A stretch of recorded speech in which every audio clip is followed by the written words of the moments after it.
Yo，歡迎收睇舊韻字嘅聲音錄影節目時間啊！咁啊，又係小弟 Marcus 同大家傾波經啦。咁啊，錄影時間咧就係星期二嘅朝頭早7點幾8點鐘啦。OK，咁啊，今日講嘅咧當然係呢個北倫敦打比嘅賽後評啦。咁啊，唔好意思啊，出片出遲咗少少，咁但係冇計啦，因為星期日咧北倫敦打比咧就真係睇得相當之 hyper 啦。咁亦都係睇得相當之盡興啦。咁啊，再次感謝一班到場思聚睇一波原來官兵睇波係真係可以咁舒服嘅朋友們啦。咁啊，全靠你哋嘅撐場，咁啊，我哋一齊見證呢個北倫敦打比。咁啊，阿仙奴咧係歷史性連續4場係贏呢個熱刺嘅，咁亦都係進一步鞏固榜首嘅位置啦。咁啊，喜歡小弟影片嘅朋友，或者咧想下次啱時間咧，都可以再聚一波一齊睇波嘅朋友們咧，記住 CLS comment like 同埋 subscribe 小弟嘅 YouTube channel 啦。另外可以 follow 埋 IG 啦。咁啊，亦都可以 like 埋呢個 Threads 啦。咁啊，跟住嗰晚賽後就嗱臨寫咗幾句賽後評啦。尋日又講過 Tifo 啲嘢啦。咁啊，但係錄影嘅賽後評咧，經過尋日一整晚嘅勞碌都要做下啲資料搜集咁啊，終於 delay 去到咧星期二翻工之前咧，先至有時間拍片。咁所以有時間咧都可以真係擺低個 like 啦。好啦，事不宜遲，開始今集嘅節目內容要贏場波，首先咧場內個氣勢都先要贏一波啦。咁啊，阿仙奴咧正尋日就係做呢點啦，都唔好講場波住啦。首先講咧嗰個 Tifo 咧，其實賽前咧都已經咧係有消息指出咧，咁啊球迷們咧將會自製一個 Tifo 嘅，咁啊就會由前球員啦同埋現役球員組成啊。咁啊結果咧，咁啊沒有對比就沒有痛苦，比起上年歷史性躋身呢個歐聯4強，咁啊然之後因為咧太 last minute 啦，亦都即係可能係歐洲足協咧要時間proof球迷嗰啲 tifo 確保佢哋冇咩政治或者冇啲敏感嘅成分咧，所以咧球會其實就 ban 咗即係球迷去 last minute 整一個啦。咁就球會自己整咗個勁濕鳩，就係上面大家睇到嗰個啦，即係咧我尋日 po 出嚟咧都有啲球迷就話唉，而家諗翻起上年呢個咁嘅濕鳩 tifo 咧都有啲 PTSD 嘅，呢啲就係唔整好過整嘅 case 啊。咁但係下面咧相比起上面一個小學生嘅作品咧，起碼下面未去到好似意大利或者可能德國多蒙特西法倫球場嗰啲整開嘅咁誇張咧或者其實因為 Tifo 咧係源自於南歐啦或者喺意大利嗰邊咧，其實就嗰邊係好盛行嘅。咁但係英國嚟講咧，呢個文化咧都未算話係好流行嘅啫。咁亦都係要啲時間培養啦。不過今年其實陸陸續續咧都見到有啲英超隊咧係嘗試咧係玩啲 Tifo 嘢啊。咁包括就係譬如闊別咗8年再次升班上嚟英超嘅新特蘭，其實季初第一場主場，其實用咗當地嘅一個北部民間傳說啦。John Lampton 劍刺呢個摩伯頓巨蟲為主題咧，就整咗個好氣勢磅礴嘅 Tifo 嘅。咁另外就狼隊為咗悼念呢個迪奧高祖達啦，其實喺季初對住曼城嘅主場賽事咧，同樣都有整咗一個迪奧高祖達嘅 Tifo 啦，就向佢致敬嘅。咁所以今場波阿仙奴呢一個蘇金寶、亨利、洛卡素、亞當斯4個我闖嘅 legend 啦，再加上3個現役球員就係奧隊啦、薩卡同埋專喺北倫敦打比成日都有波入，但係今場咧就因為傷咧就冇得出嘅加比爾，咁組成嘅一個7人嘅 Tifo 啦，咁都有啲心思嘅喎。咁蘇金寶呢個唯一一個7個入面咧係踢過熱刺嘅球員咧，咁就擺咗喺中間，仲要咁樣都有啲挑撥嘅意味啦。咁不過咧略嫌即係可能個燈光效果問題啦，蘇金寶就好似整得黑得滯咁變咗好似唔係好睇得清楚佢個樣。咁但係可能如果有啲 lighting 喺第二啲角度睇咧，就可能係會清楚啲嘅。咁anyway 啦，都係一個極大嘅進步啦。咁見到一啲文化上面嘅嘢，咁阿仙奴唔單止喺場上有進步啦，咁連場下一啲配套或者一啲軟件亦都喺阿迪達嘅帶領之下咧，或者係成隊波唔好話阿迪達啦，即係成隊波嘅一啲管理上面咧係做得越嚟越好啊！咁期待咧喺嚟緊嘅球季咧，會見到更加多唔同花神嘅 Tifo 咯。咁啊，講翻呢一場比賽啦，講完球場外嘅嘢，講下球場內啦。咁結果咧，同我上一集咧賽前預測咧係如出一轍啊！咁喺加比爾出唔到嘅情況之下咧，真係信任呢個軒卡比，就揾佢直接打正選啦。咁啊，其餘10個位置都冇乜太大嘅變化啦，因為基魯斯都未能夠講下復出，咁啊擺咗美連奴打中鋒啦。咁啊，馬天同埋馬杜亞基就叫做係兩個咧傷愈復出嘅球員，咁啊擺後備嘅。咁啊，其他上次講嗰6大猛將有4個都係出唔到啦。咁啊，至於熱刺方面咧，就反而有啲驚喜嘅。咁啊，為咗呢場北倫敦打比，可能要再穩守啲啦。咁啊，Thomas Frank 咧就專登擺多咗個中堅，就打3中堅嘅。咁啊，成季其實都係主要係打4後衞啦。咁啊，今日就擺多咗奇雲丹素，咁啊搭住呢個羅美路同埋呢個阿雲達芬啦，就打呢個3中堅。咁啊，諗住咧用人數咧係去死守我哋啦。咁啊，睇下教練點樣講呢場波啦。咁啊，呢場波阿迪達就話由第1分鐘開始咧，阿仙奴咧已經係碾壓對手啦。咁亦都話咧喺球場嘅每一個 phase，喺球場嘅每一個 area 咧，佢哋都係 super dominant 啊，完全係統治性地壓倒對手，所以咧絕對係一個值得記住嘅一日啦。咁啊，至於熱刺嘅領隊 Thomas Frank 就話咧，佢覺得尤其是上半場啦咁啊，佢哋係原本咧係諗住咧係 aggressive 啲，有打得侵略性啲嘅。咁但係咧好遺憾地咧，佢覺得熱刺咧佢哋對波咧係完全係做唔到啦，同埋咧就唔夠 close down 啊，即係有時咧唔夠去壓迫或者接近阿仙奴嘅球員，俾唔到一啲好大嘅壓力阿仙奴嘅球員啦。咁同埋咧就係當阿仙奴放一啲長波嘅時候咧，咁啊啲 second 波咧都係阿仙奴咧主要係贏到啊。咁同埋咧就講到咧，當阿仙奴咧放長波嘅時候咧，喺個第2點啊，即係 second 波嘅爭奪上面咧，咁啊熱刺都係贏得太少啦。咁啊完全咧係俾阿仙奴咧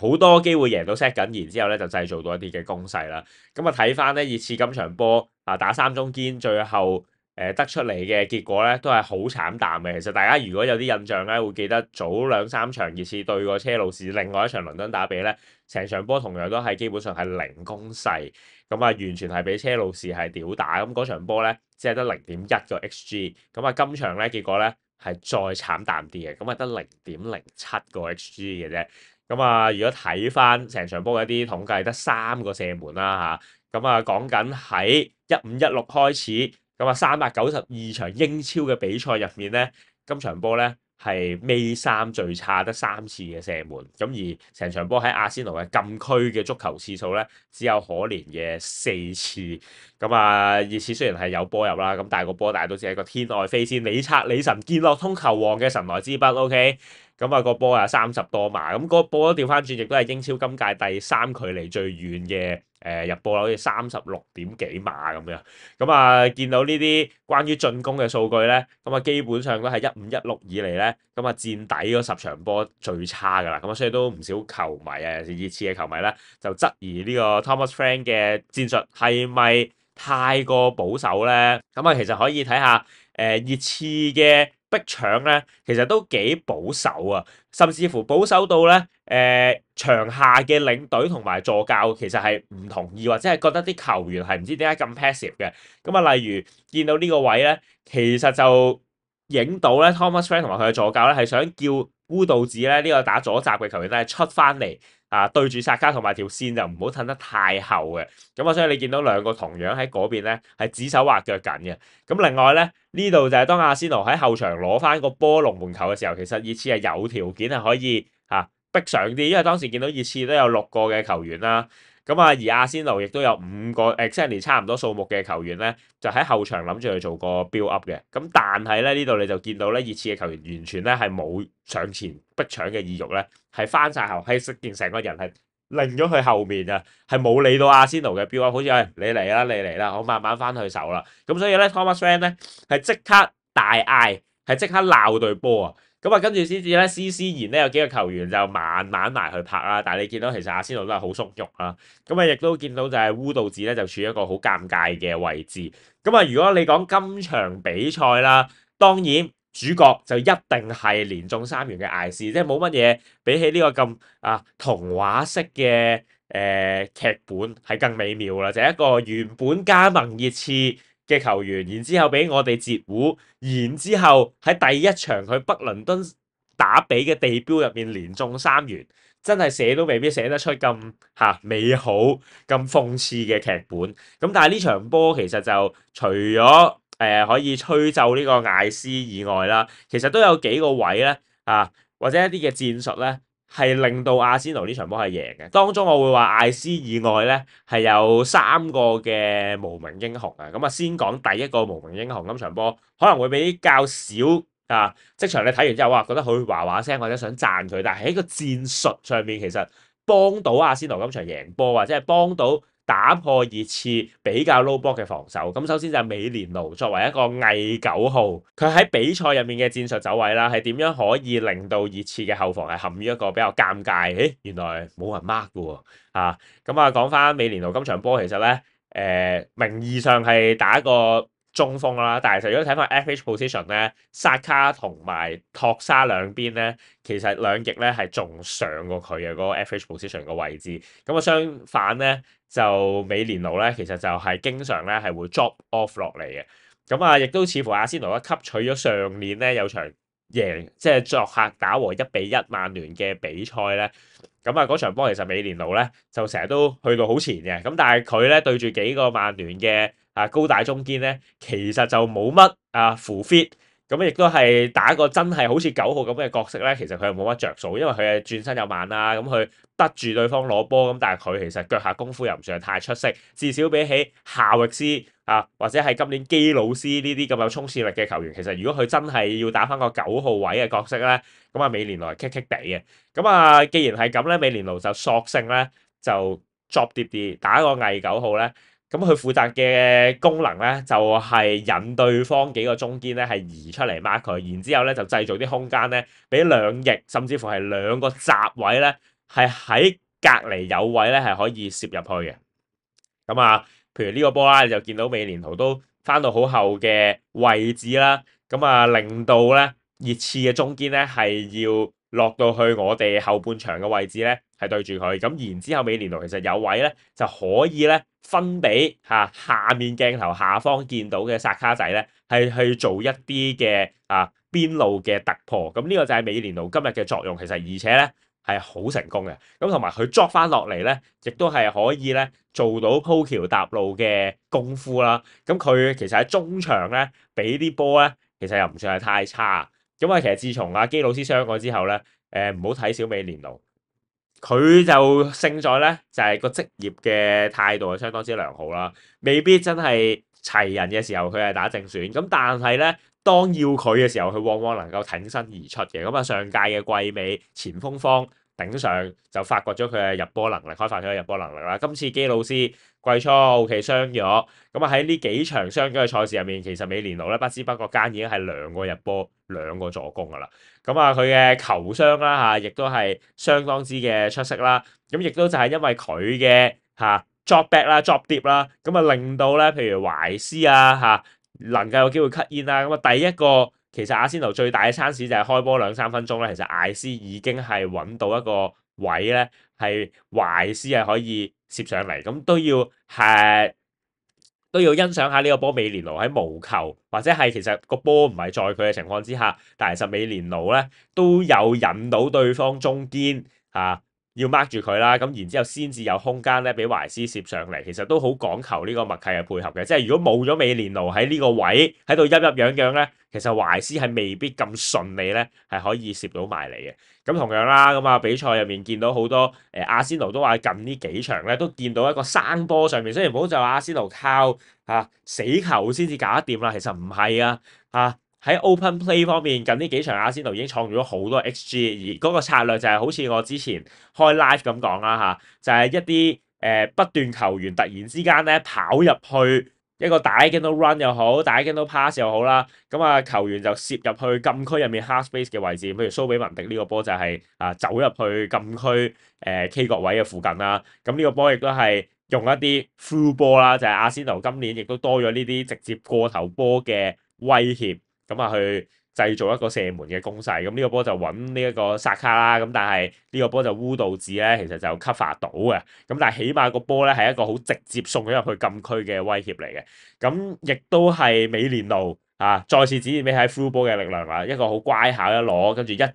chip 啦，跟住托沙呢邊就話俾你聽，加咗新續約咧就真係唔同啲嘅。咁一項轉身擺態，咁射翻個尾柱，雖然就散中雲達分啦，咁但係呢個波托沙嘅處理都係好靚嘅。咁跟住亦都有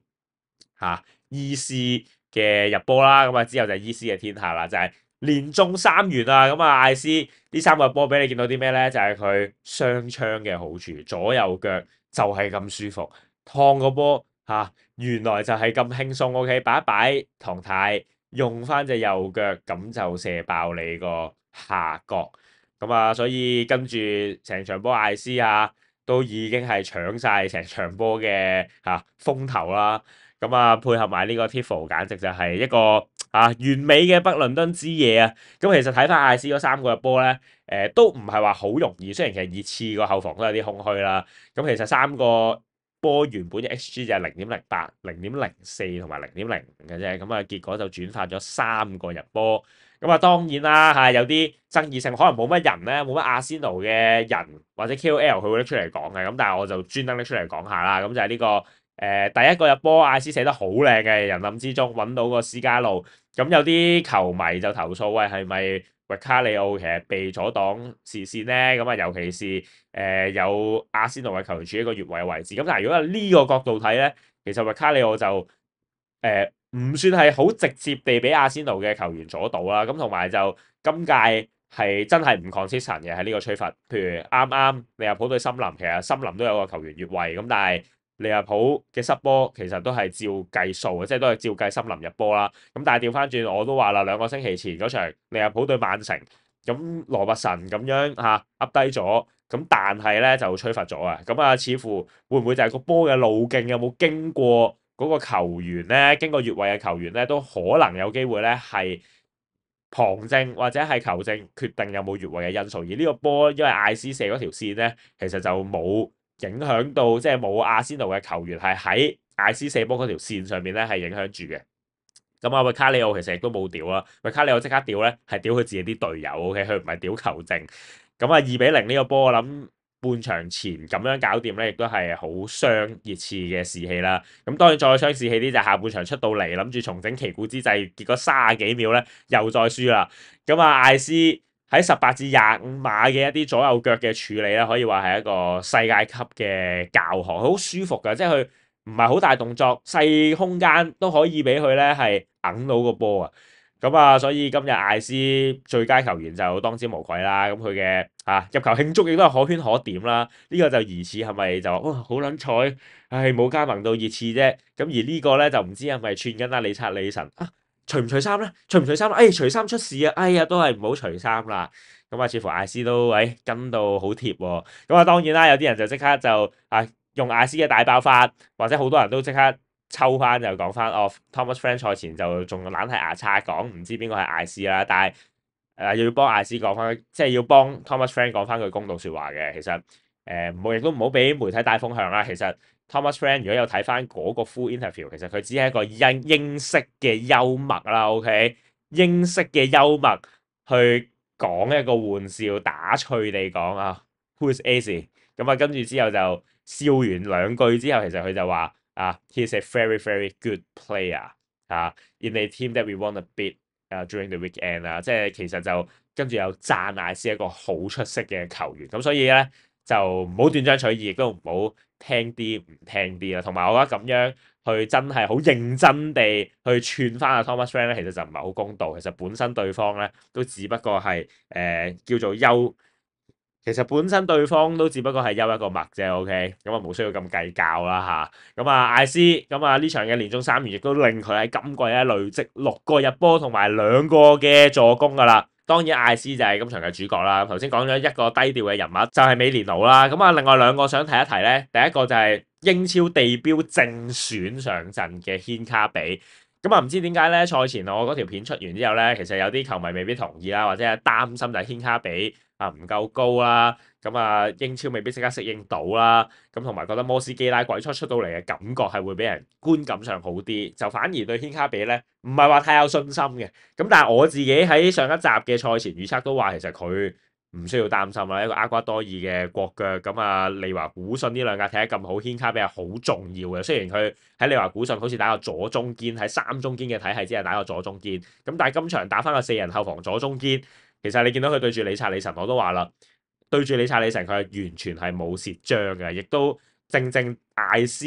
啊第三個嘅入波嚟自於就係軒卡比成功爭奪咗一個 aerial deal 係。頂贏咗呢邊理查理神，繼而係造成艾斯嘅入波。咁喺呢場波入面，亦都見到佢咧喺用波方面亦都係好出色啦。咁啊，始終喺沙比亞朗素嘅調教浸淫底下，其實呢方面我都唔擔心。呢方面我相信正正就係點解阿迪達買佢嘅原因啦。甚至乎喺出波方面，其實佢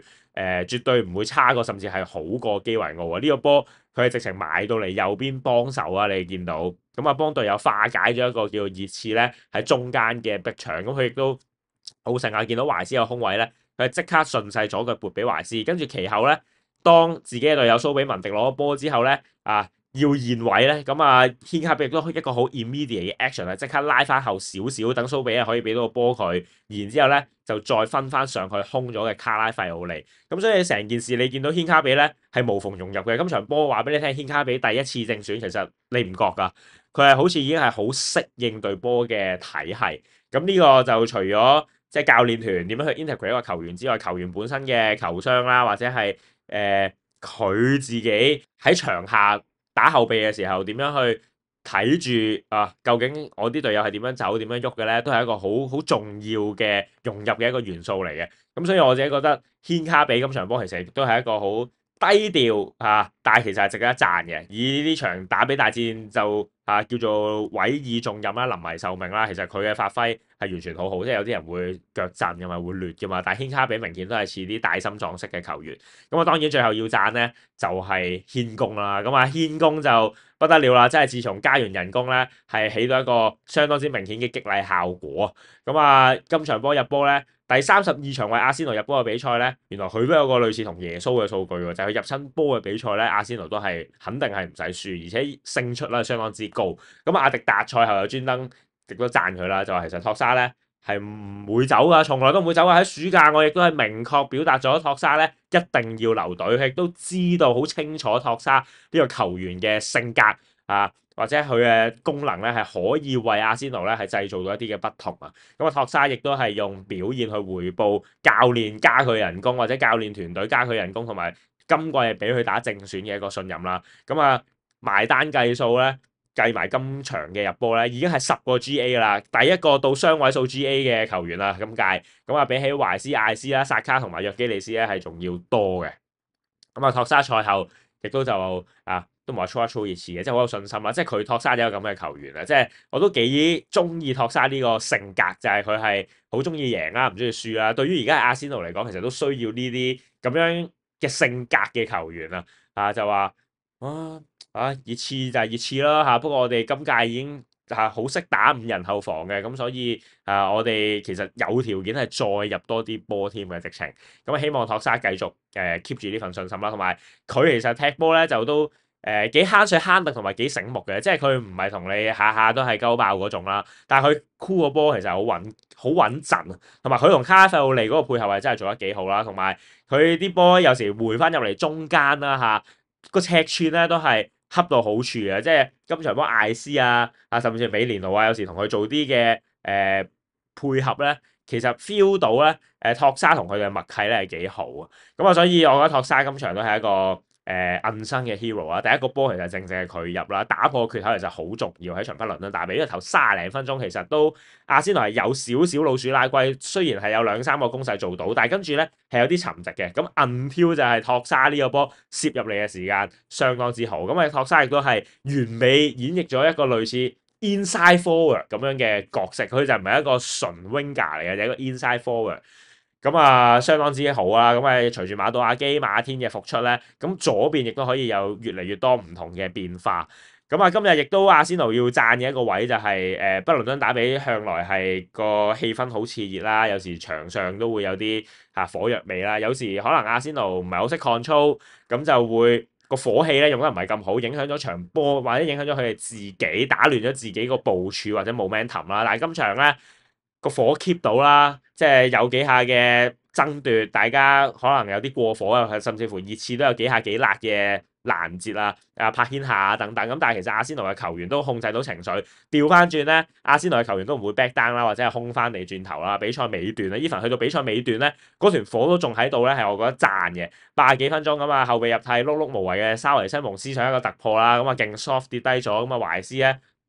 即刻咧係同佢講 get the fuck up 啦，咁亦都跟住之後就引嚟阿波羅啊同埋李察李神埋嚟做加量啦。咁啊李察李神今場波除咗咧就入咗個好靚嘅波，笠死咗阿拉耶之外咧，咁啊經常性見到佢咧就係同阿仙奴唔同嘅球員跳機，咁呢個亦都係好符合佢好 MK 嘅性格嘅。咁但係李察李神係真係對住阿仙奴有啲符 fit 嘅。咁啊繼呢一個喺啟德之後咧，咁啊又再次笠鳩呢個拉耶啦，咁今次入波添啦。咁啊拉耶就今日叫做除咗失咗呢個波之外咧，咁啊尾段有2-3下出翻個波出嚟咧，係有啲甩碌嘅，就俾咗出界。咁但係冇乜事啊，即